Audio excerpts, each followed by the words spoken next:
अब देखिए, आम लोगों के लिए अंतरिक्ष में जाना, स्पेस में जाना काफी इजी होने वाला है। इसी कड़ी में जेफ बेजोस की ब्लू ओरिजिन कंपनी जल्द ही NS-31 मिशन लॉन्च करने वाली है, जिसमें Hollywood singer Katy Perry space mission के लिए जाएंगी।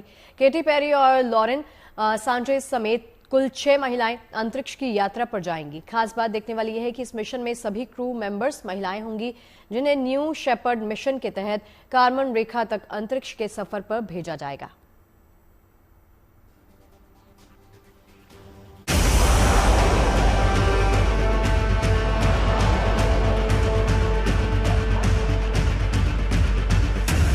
अमेरिका की मशहूर सिंगर कैटी पेरी अब अंतरिक्ष के रोमांचक सफर पर निकलने वाली हैं। खास बात है कि कैटी पेरी जिस स्पेस मिशन पर जाने वाली हैं, वो जेफ बेजोस की कंपनी ब्लू ओरिजिन का मिशन है, जिसका नाम NS-31 है। ये मिशन कई मायनों में बेहद खास होने वाला है। मसलन NS-31 मिशन का जिम्मा पूरी तरह से अमेरिका की 6 दिग्गज महिलाओं पर होगा, यानी कि इस मिशन में सभी अंतरिक्ष यात्री और क्रू मेंबर महिलाएं ही होंगी। कैटी पेरी के साथ ब्लू ओरिजिन के मालिक जेफ बेजोस की मंगेतर लॉरेन सांचेज, गेल किंग, नासा की पूर्व रॉकेट वैज्ञानिक आयशा पोवे, अमांडा गुएन और फिल्म निर्माता कैरियन फ्लिन अंतरिक्ष में उड़ान भरेंगी। इतना ही नहीं, इस मिशन का नेतृत्व लॉरेन सांचेज ही करेंगी। बड़ी बात तो ये है कि 1963 में रूस की वैलेंटीना तेरेशकोवा के मिशन के करीब 62 साल बाद ये पहली महिला अंतरिक्ष उड़ान है। तो चलिए अब आपको NS-31 मिशन के बारे में बताते हैं। दरअसल ये मिशन ब्लू ओरिजिन के न्यू शेपर्ड कार्यक्रम का हिस्सा है, जिसके तहत अब तक 52 लोगों को वायुमंडल और अंतरिक्ष की सीमा को चिन्हित करने वाली कार्बन रेखा तक ले जाया गया है। न्यू शेपर्ड पर एक यात्रा आमतौर पर लगभग 11 मिनट की होती है, जिसमें अंतरिक्ष यात्री ध्वनि की गति से 3 गुना से भी अधिक रफ्तार से अंतरिक्ष की ओर बढ़ते हैं और कार्बन रेखा के पास जीरो ग्रेविटी में अंतरिक्ष यात्री वॉक करते हैं और फिर धरती पर वापस आते हैं। यानी कि अंतरिक्ष की सीमा में कुछ देर के लिए जाकर सैर करने वाला ये मिशन अब कैटी पेरी के लिए यादगार सफर बनने वाला है। उन्होंने अपने इस अंतरिक्ष के सफर को लेकर खुशी भी जाहिर की और कहा, मुझे उम्मीद है कि अंतरिक्ष की ये यात्रा मेरी बेटी और दूसरे लोगों को भी सितारों तक पहुंचाने के लिए प्रेरित करेगी। ब्लू ओरिजिन के न्यू शेपर्ड मिशन के तहत पहले भी कई दिग्गजों को अंतरिक्ष की सीमा की सैर कराई गई है, जिनमें खुद जेफ बेजोस भी शामिल रहे हैं। और इस कड़ी में दुनिया की एक और जानी मानी हस्ती का नाम भी जुड़ने वाला है। Bureau report, good news today.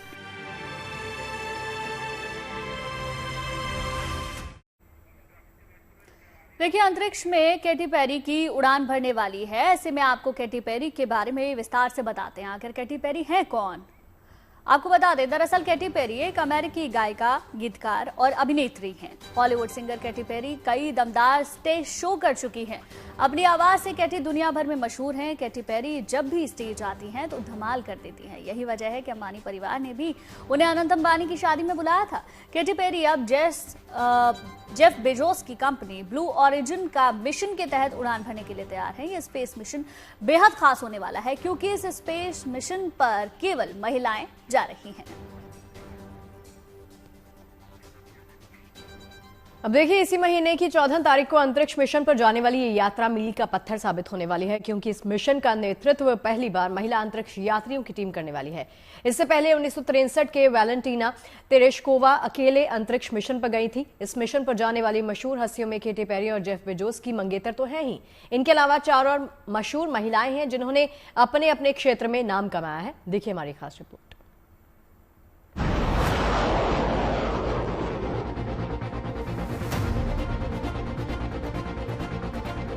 अप्रैल 14, इस तारीख को नोट कर लीजिए, क्योंकि ये वही तारीख है जब स्पेस मिशन में एक नया रिकॉर्ड बनने जा रहा है। अंतरिक्ष मिशन के इतिहास में ये पहली बार है जब सिर्फ महिलाओं की टीम अंतरिक्ष की सैर पर जा रही है, और यही इस स्पेस मिशन की सबसे खास बात है। जेफ बेजोस की कंपनी ब्लू ओरिजिन के मिशन NS-31 की कमान पूरी तरह महिलाओं के हाथ में होगी। यान के चालक दल में शामिल सभी 6 महिलाएं होंगी। इस मिशन में शामिल सबसे मशहूर हस्ती हैं अमेरिकी सिंगर और एक्ट्रेस कैटी पेरी, जबकि मिशन की अगुवाई जेफ बेजोस की मंगेतर और पूर्व न्यूज रिपोर्टर लॉरेन सांचेज करेंगी।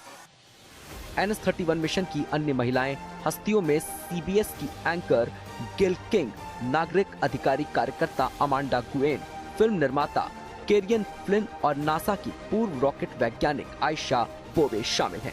अंतरिक्ष यात्रा पर जाने वाली इन सभी हस्तियों के बारे में आपको विस्तार से बताएंगे, लेकिन उससे पहले जान लीजिए कि ब्लू ओरिजिन की अंतरिक्ष यात्रा कितनी आसान है या कितनी मुश्किल।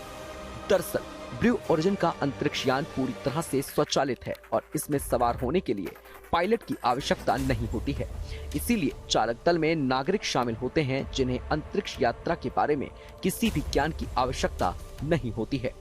ब्लू ओरिजिन ने एक बयान में कहा कि जहाज पर मौजूद हर व्यक्ति चालक दल का सदस्य है और इसमें कोई पायलट नहीं है, क्योंकि न्यू शेपर्ड अंतरिक्ष यान पूरी तरह से स्वचालित है। और चलिए अब आपको बताते हैं अंतरिक्ष यात्रा पर जाने वाली ये महिलाएं कौन हैं। गेल किंग एक मशहूर अमेरिकी पत्रकार और टीवी होस्ट हैं। गेल CBS के द लेटर शो में काम करती हैं। गेल किंग 2019 में टाइम मैगजीन के 100 सबसे ज्यादा प्रभावशाली हस्तियों में शामिल रही हैं।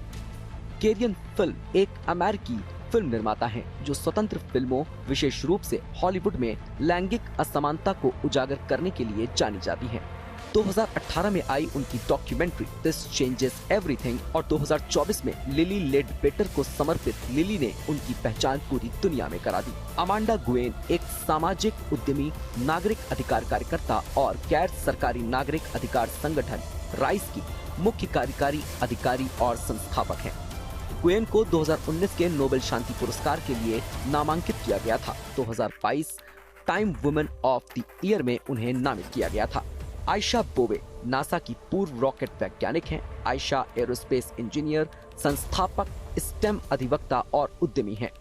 बोवे को नासा समान रोजगार अवसर पदक, अमेरिकी महिला chamber of commerce emerging star पुरस्कार और वर्जीनिया बिजनेस पत्रिका के ब्लैक बिजनेस लीडर्स पुरस्कार से सम्मानित किया गया है। NS-31 मिशन की अगुवाई करेंगी लॉरेन सांचेज, जो कि जेफ बेजोस की मंगेतर हैं और इस साल 26 जून को इटली के वेनिस में उनसे शादी करने जा रही हैं। लॉरेन एक पत्रकार हैं। 2011 से 2017 तक लॉरेन फोक्स के गुड डे LA के सह होस्ट के तौर पर काम कर चुकी हैं। लॉरेन एमी पुरस्कार विजेता हैं और हेलीकॉप्टर पायलट भी हैं। इंस्टाग्राम पर उनके 8 लाख से ज्यादा फॉलोअर्स हैं। Bureau report, good news today.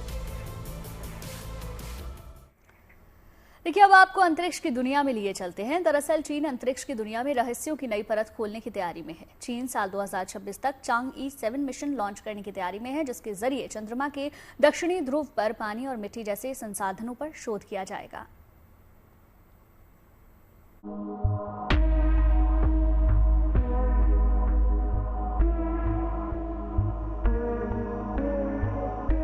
चीन अंतरिक्ष की दुनिया में रहस्यों की परत खोलने की तैयारी में है। अब बारी है चांद पर पानी की बर्फ की तलाश की। इसके लिए चीन साल 2026 तक चांगई 7 मिशन लॉन्च करने की तैयारी में है, जिसका चीन ने पूरी तरह से रोड मैप भी तैयार कर लिया है। चांगई 7 मिशन में स्पेसक्राफ्ट से ऑर्बिटर, लैंडर, चंद्र रोवर को चांद पर भेजा जाएगा। इसके साथ ही उड़ने वाला एक रोबोट डिटेक्टर इस मिशन का हिस्सा होगा।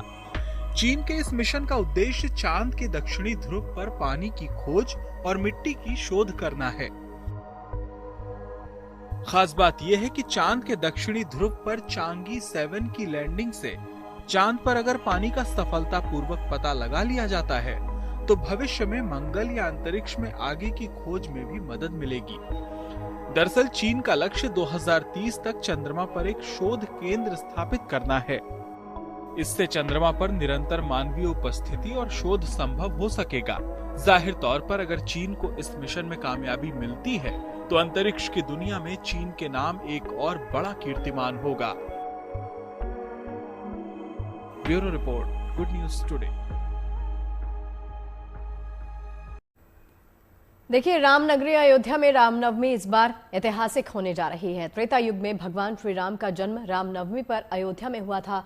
हजारों सालों बाद अयोध्या फिर से एक नए युग में प्रवेश करने जा रही है। इस बार चैत्र नवरात्र का 9वां दिन यानी रामनवमी इसलिए भी खास है क्योंकि भगवान रामलला के जन्म के ठीक वक्त पर दोपहर 12 बजे सूर्य की किरणें उनके मस्तक पर तिलक करेंगी।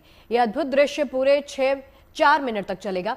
इस दिन के लिए रामलला की अयोध्या नगरी बेहद सज रही है। मुख्य द्वार से लेकर अंगद टीला के द्वार पर बेहद सुंदर और आकर्षक सजावट की गई है। दूर दूर से श्रद्धालु राम भक्त अपने आराध्य के दर्शन करने के लिए पहुंच रहे हैं, जिन्हें यहाँ की सजावट बेहद पसंद आ रही है।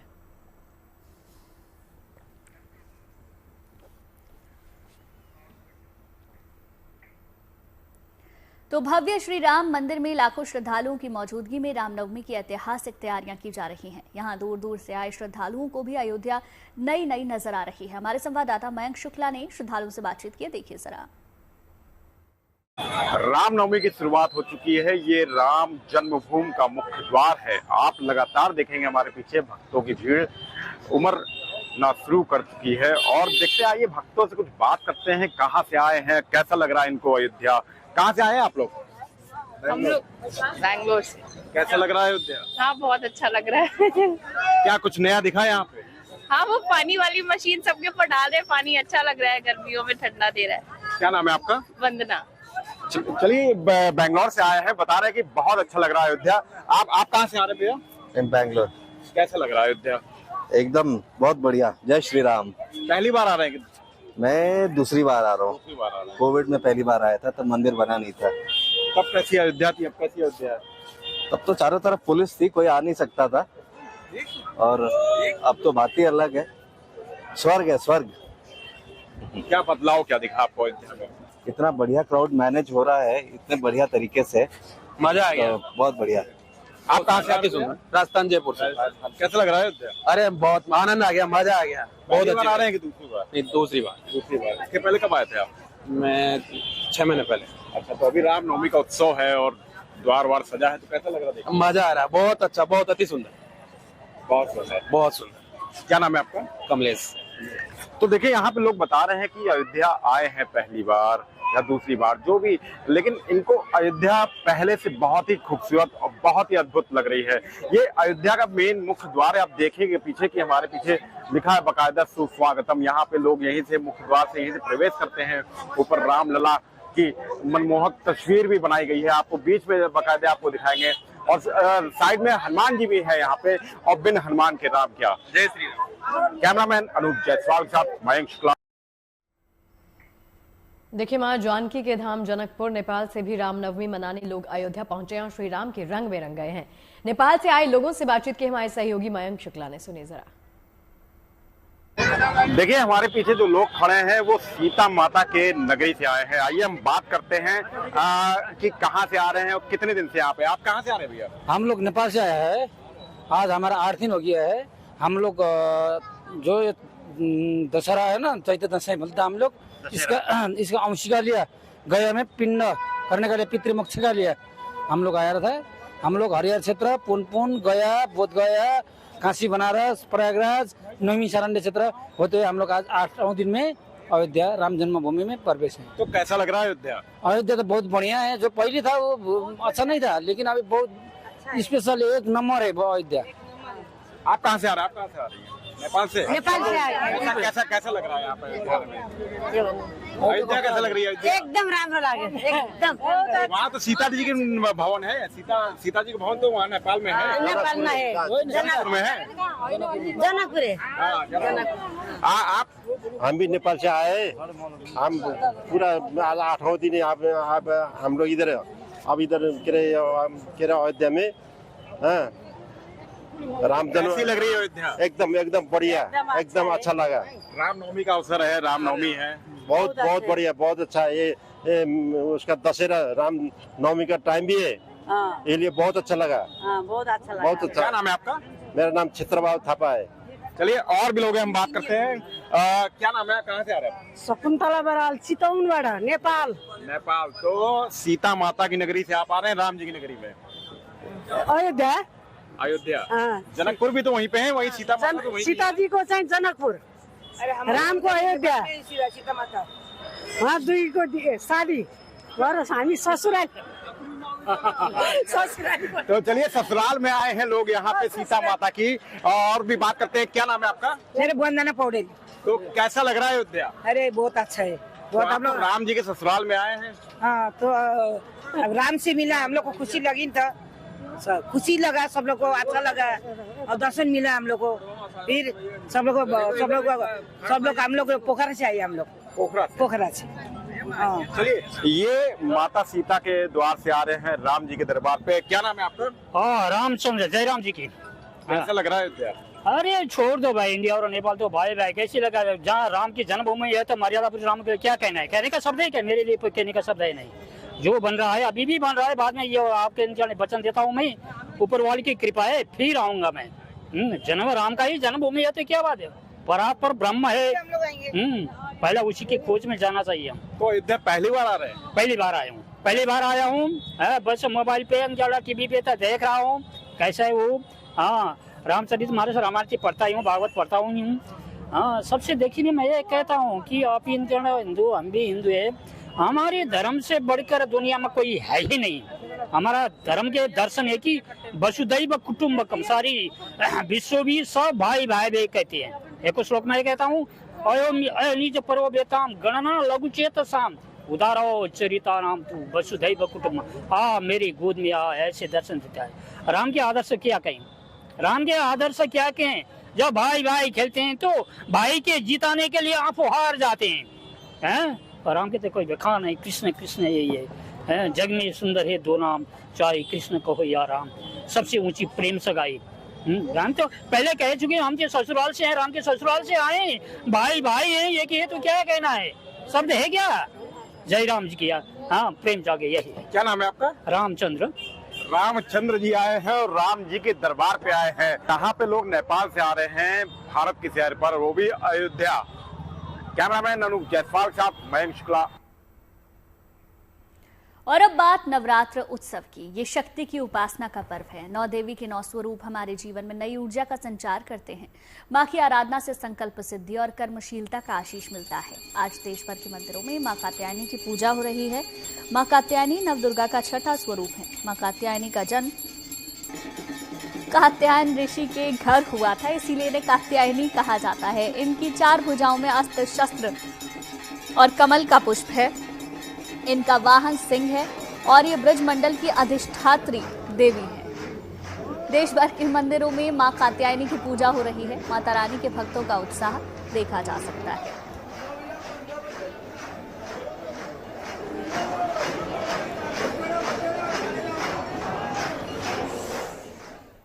तो चलिए सबसे पहले आपको लेकर चलते हैं दिल्ली के गौरी शंकर मंदिर, जहां धूमधाम से माता कात्यायनी की पूजा अर्चना चल रही है। बड़ी संख्या में माता के भक्त दर्शन पूजन करने के लिए, उनका आशीर्वाद प्राप्त करने के लिए पहुंचे हैं। गौरी शंकर मंदिर में हम मौजूद हैं और आप देखिए कि किस तरीके से कीर्तन यहाँ पर चल रहा है। भगवान शिव की आरती चल रही है और बहुत ही खास मंदिर है, प्राचीन मंदिर माना जाता है, पांडव कालीन ये मंदिर माना जाता है। और आपको ये भी बता दें कि यहाँ पर भगवान शिव की बहुत ही प्राचीन और सिद्ध शिवलिंग है। माँ गौरी के साथ वो यहाँ पर विराजमान है। नवरात्रों में यहाँ बड़ी संख्या में लोग पहुंचते हैं माँ के दर्शन के लिए। माँ कात्यायनी के रूप की आज पूजा की जा रही है और साथ ही साथ भगवान शिव की यहाँ पर पूजा कीर्तन, उनकी आरती लगातार जारी है। और आपको ये भी बता दें कि सुबह से लेकर शाम तक लगातार इसी तरह से भक्तों का तांता यहाँ पर लगा रहता है और बड़ी संख्या में लोग यहाँ पहुँचते हैं। वैसे सिर्फ नवरात्रों में ही नहीं, इस मंदिर के बारे में मान्यता है कि यहाँ हर रोज हजारों की संख्या में दर्शनों के लिए तमाम भक्त पहुँचते हैं, बाबा के दर्शन करते हैं, माँ के दर्शन करते हैं और आशीर्वाद प्राप्त करते हैं।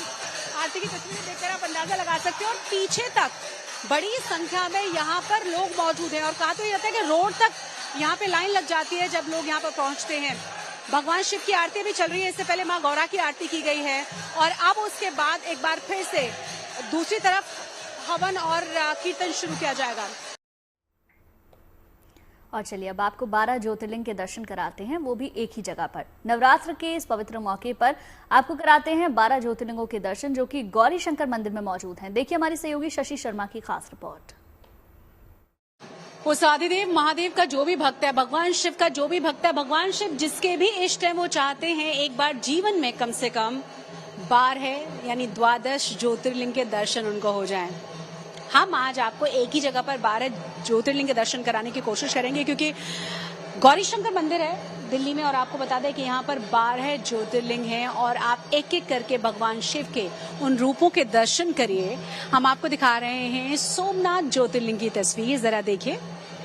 ये भगवान सोमनाथ ज्योतिर्लिंग यहाँ पर विराजमान है। बहुत ही खूबसूरती के साथ इस मंदिर को बनाया गया है और कोशिश ये की गई है कि आप 12 ज्योतिर्लिंग के दर्शन कर पाएं।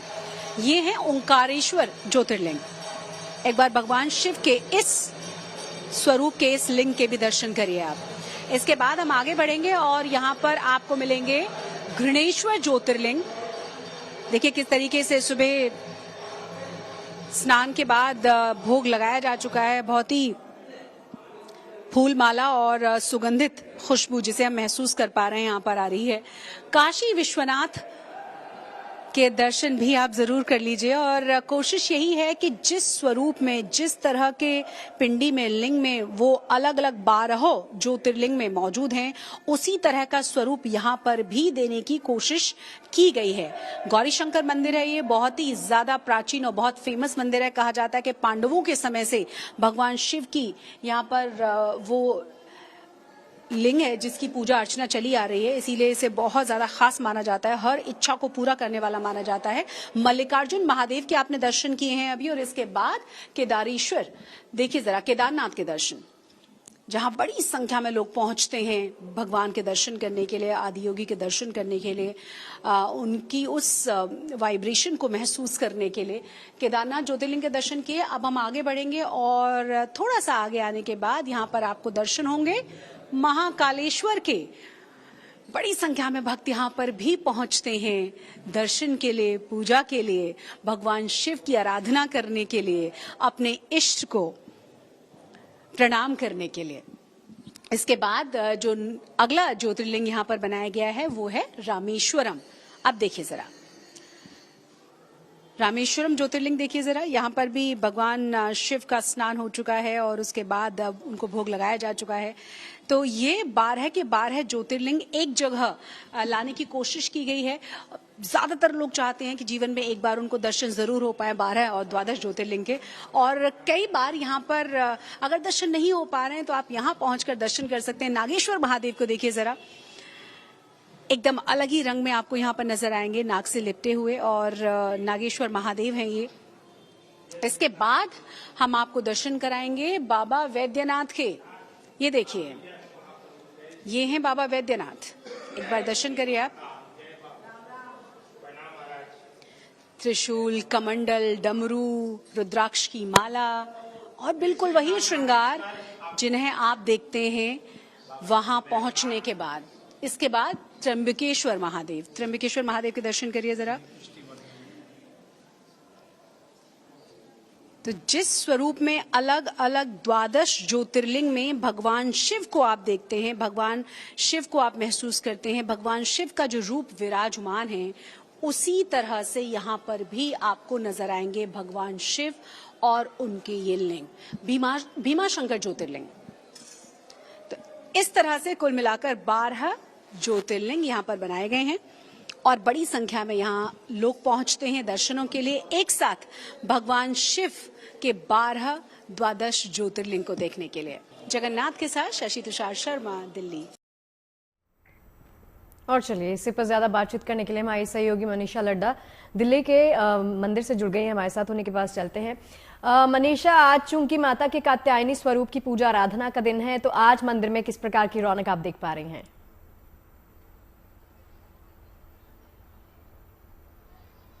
शगुफ्ता, रौनक मैं खुद चाहूंगी आप देखिए कि किस तरीके से भक्तों की भीड़ जो है वो नजर आ रही है। बेशक लाइन में खड़े होकर उनको इंतजार जरूर करना पड़ रहा है, लेकिन किसी तरीके की जो शिकन है उनके चेहरे पर आपको नहीं दिखेगी।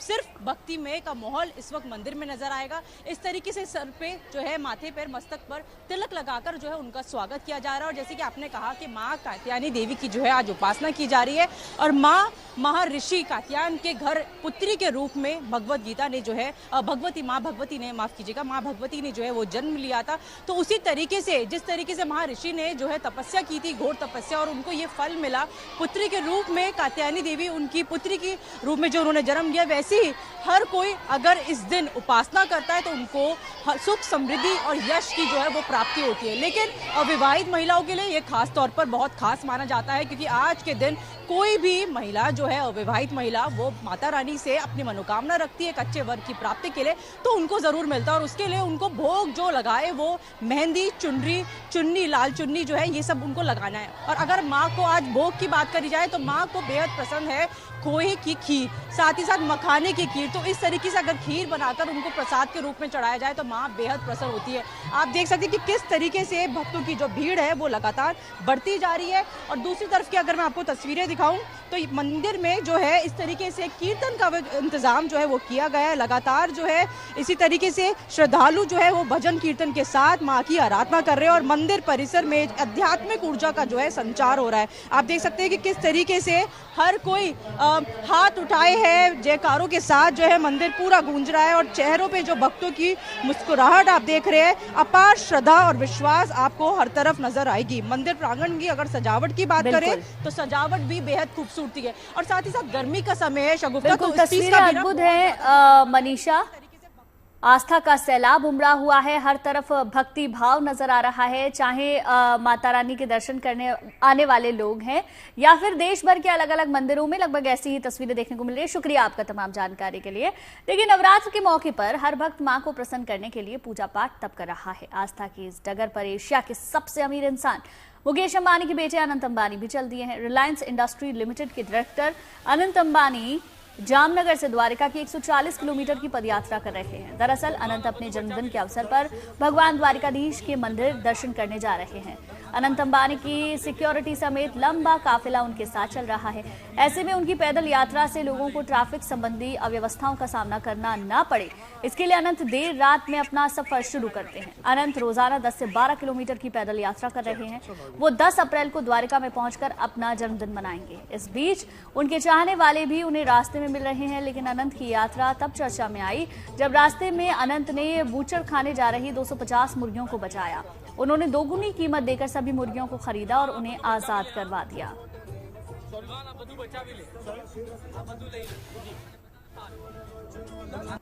મારું યાત્રા ચાલે છે, પદયાત્રા અહીંયા જામનગર અમારા ઘરથી દ્વારકાધીશ સુધી, અને બસ આ બધાના આશીર્વાદ રહે અને શ્રીજી બાબા દ્વારકાધીશના બધા ઉપર કૃપા રહે, આ જ મારી પ્રાર્થના છે। અને અમે હમણાં પદયાત્રામાં 5 દિવસથી ચાલીએ છીએ અને 2-4 દિવસમાં પહોંચી જશું।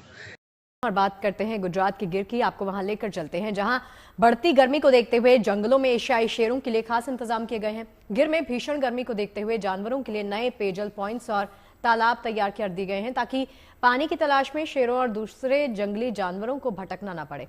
अक्सर देखा गया है कि पानी की तलाश में शेर और दूसरे जंगली जानवर जंगल से निकलकर रिहायशी इलाकों तक पहुंच जाते हैं। अब पानी के भरपूर स्रोत होने से शेरों को पानी की तलाश में भटकना नहीं पड़ेगा। और दूसरी तरफ सूरत की तपिश बढ़ने के बावजूद बड़ी संख्या में सैलानी जंगल सफारी के लिए भी पहुंच रहे हैं, जो एक अच्छा संकेत है।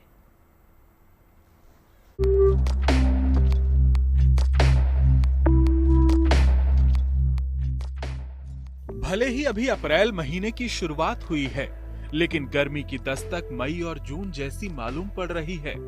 आमतौर पर सूरज के सख्त होते जा रहे जो तेवर मई में दिखते थे, वो इस बार अप्रैल की शुरुआत से दिखने लगे हैं। ऐसी गर्मी से न केवल इंसान परेशान होंगे, बल्कि बेजुबानों को भी मुश्किलों का सामना करना पड़ता है। यही वजह है कि गुजरात के धारी गिर पूर्व वन विभाग ने सूरज की तपिश से बेजुबानों को बचाने की कवायद शुरू कर दी है। गिर नेशनल पार्क में मौजूद भारत की आन बान और शान कहे जाने वाले एशियाई शेरों को गर्मी से बचाने के लिए खास इंतजाम किए गए हैं। जंगल के राजा को पीने के पानी के लिए भटकना न पड़े, इसके लिए यहाँ धारी गिर के जंगलों और राजस्व क्षेत्रों में करीब 250 पेयजल पॉइंट चालू किए गए हैं, जिससे शेरों के साथ साथ बाकी जानवरों को भी किसी तरह की समस्या न हो। पानी के टैंकर, पवन चक्कियां और जगह जगह बनाए गए जल स्रोत शेरों को पानी के लिए भटकने से बचाने का इंतजाम है। गुजरात के गिर में भले ही गर्मी अपने तेवर दिखा रही है, लेकिन एशियाई शेरों के साम्राज्य को देखने आने वाले सैलानियों की संख्या तेजी के साथ बढ़ती जा रही है। इसके पीछे एक वजह ये भी है कि मार्च में प्रधानमंत्री नरेंद्र मोदी ने गिर सफारी का दौरा किया था। और उनके इस दौरे के बाद से ही यहां आने वाले पर्यटकों की संख्या में इजाफा होने लगा। माननीय प्रधानमंत्री श्री 3 मार्च को शासन गिर की मुलाकात लिया साथ में, और MBWL का मीटिंग भी हुआ। ये हम देखें अगर कि फरवरी महीने में जो टोटल मुलाकातियों की जो विजिट थी शासन गेट में 49,681 जैसे प्रवासियों ने मुलाकात ली थी। उसके बाद मार्च महीने में अगर हम देखें तो ये आंकड़ा 10,000 जैसा बढ़ के 59,000 तक पहुंच गया है। कुल मिलाकर गर्मी से बेजुबानों को बचाना हो या फिर पर्यटन को पंख लगाना हो, गुजरात के गिर में वन विभाग ने कमर कस ली है। जूनागढ़ से भार्गवी जोशी और अमरेली से Farooq Qadri, good news today. और अब बात चारधाम यात्रा की करते हैं। 30 अप्रैल से शुरू होने वाली इस पवित्र यात्रा की तैयारियां शुरू हो गई हैं।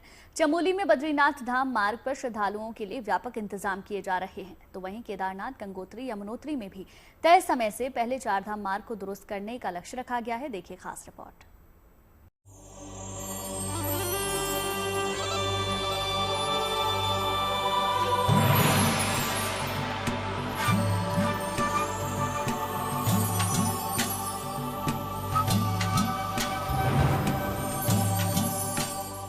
देवभूमि उत्तराखंड में चारधाम यात्रा की तैयारियां शुरू हो चुकी हैं। 30 अप्रैल से शुरू हो रही इस पावन पवित्र यात्रा को लेकर शासन और प्रशासन की तरफ से तमाम इंतजाम किए जा रहे हैं। शीतकाल के बाद एक बार फिर से अब चारों धाम के कपाट भक्तों के लिए खुलने जा रहे हैं। चूंकि इस पवित्र यात्रा में शामिल होने के लिए देश के कोने कोने से लाखों श्रद्धालु देवभूमि पहुंचते हैं।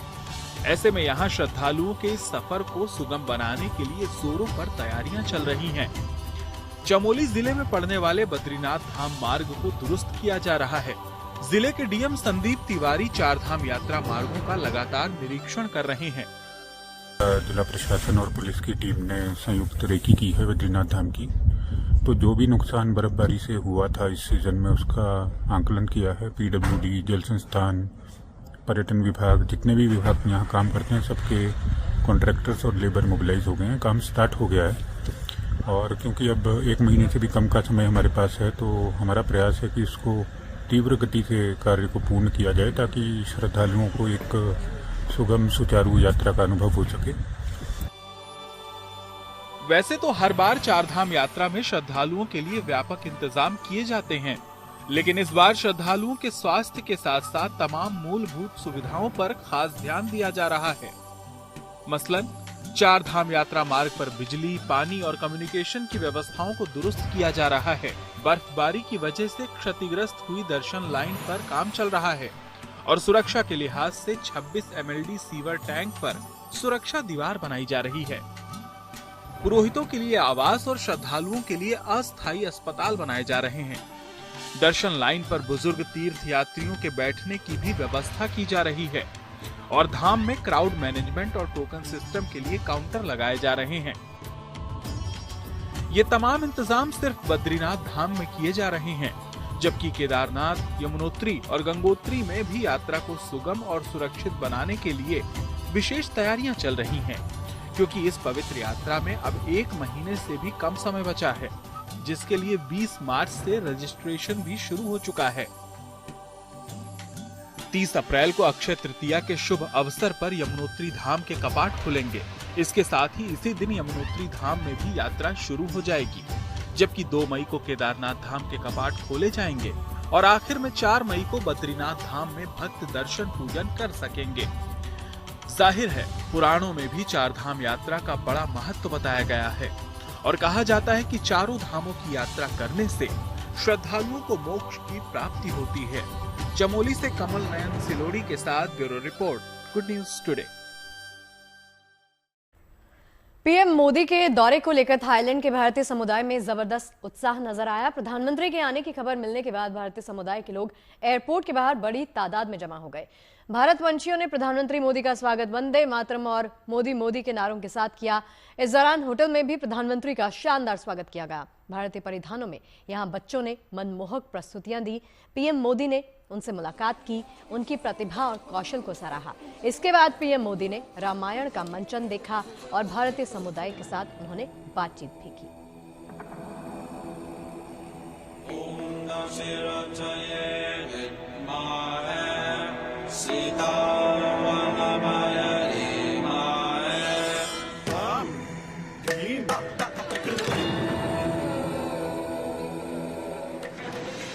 आदरणीय मोदी जी का थाईलैंड में बहुत बहुत स्वागत है। हम बहुत उत्साहित हैं मोदी जी को देख करके, और मोदी जी इसी तरह से भारत को आगे बढ़ाते रहें, और दो देशों के बीच जो मैत्री सूत्र है वो मोदी जी की वजह से बहुत आगे तक जाएगा। पूरा विश्व जो उनकी भावना है, विश्व बंधुत्व की भावना, वो जल्दी ही कारागार होगी और भारत जल्दी ही विश्व गुरु बनेगा।